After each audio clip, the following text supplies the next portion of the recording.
What's going on, YouTube? Football Rob coming right back at you with another Carmelo Anthony video. I couldn't help myself. We had a lot of good comments and I got a couple of thumbs down. I guess there's a lot of Carmelo Anthony fans out there, but yeah, I have to make another video. I still have a problem with Carmelo, so let's make another video. This is take 2.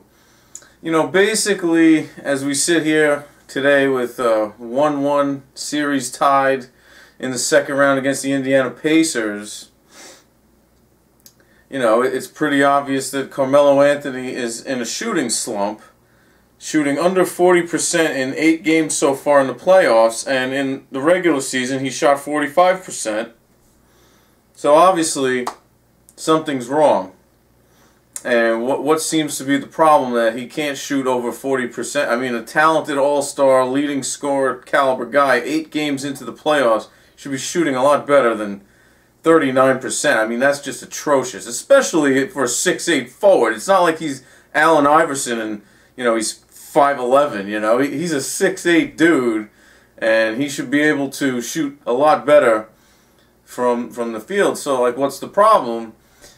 Well, pretty much what I said in the previous video. He's a bad shot taker, but he's also a bad shot maker, and he doesn't seem to know, he doesn't seem to be able to figure out when I should be taking these bad shots and when I should be facilitating the ball. He's either way too aggressive, or he plays with his tail between his legs and he keeps passing off and passing off and passing open opportunities to score the ball. So, you know, he needs to find a happy medium, which is where the Jordans and the Kobes and the Wades and the championship caliber players, they've always been able to find that medium. You know, it's almost like eating junk food, you know.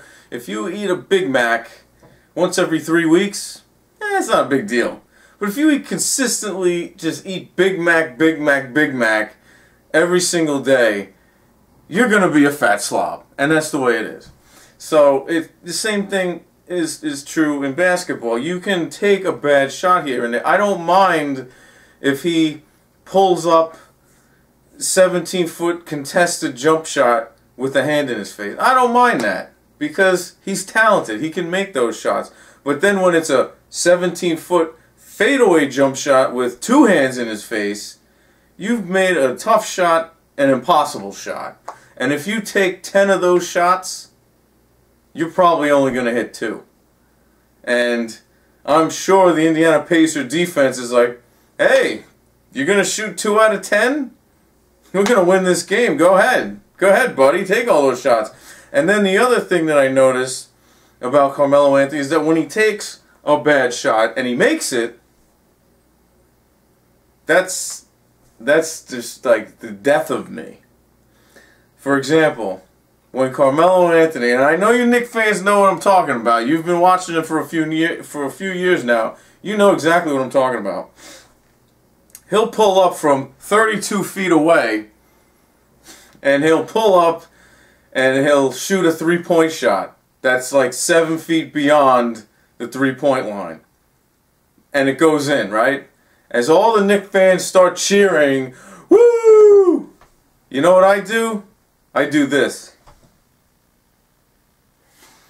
Because at the end of the day, I know, well, if he hit that shot, he's going to take 8 more, or 9 more, or 10 more just like that.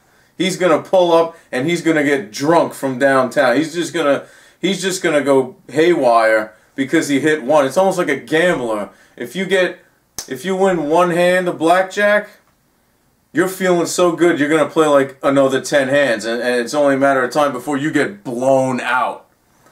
And these are the problems that Carmelo Anthony faces, and that's why he's only shooting under 40% from the field in 8 games so far in the playoffs. And you know, when you consistently take these bad shots from way downtown, shots that are out of your range, Reggie Miller wouldn't even take a shot from 32 feet away, you know? And Carmelo Anthony is best suited for 18 feet and in. That's where he's an assassin. You know, you can supplement a couple of threes here and there, but I mean, he sometimes gets a little too happy with a 3-point shot, and the defense, defense is happy with him taking those shots. I mean, the defense, whatever defense it is, Boston or Miami or Indiana in this case, they are very happy when he's pulling up from 33 feet outside the basket. So, I mean, it's these kinds of flaws that I see stopping the Knicks from going further in the playoffs than they'd like. Because, I mean, the road to the finals for the Knicks right now, it hasn't been this easy since Michael Jordan decided to play baseball in 93-94. This is the best chance the Knicks have to win a title since then. And I don't see them getting there because of these kinds of flaws with their main superstar player.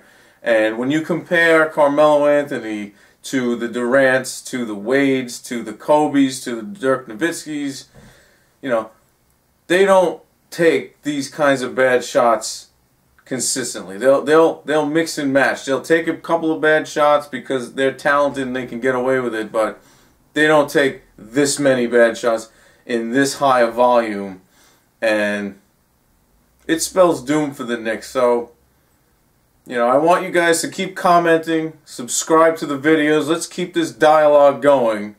I'm Football Rob, signing off.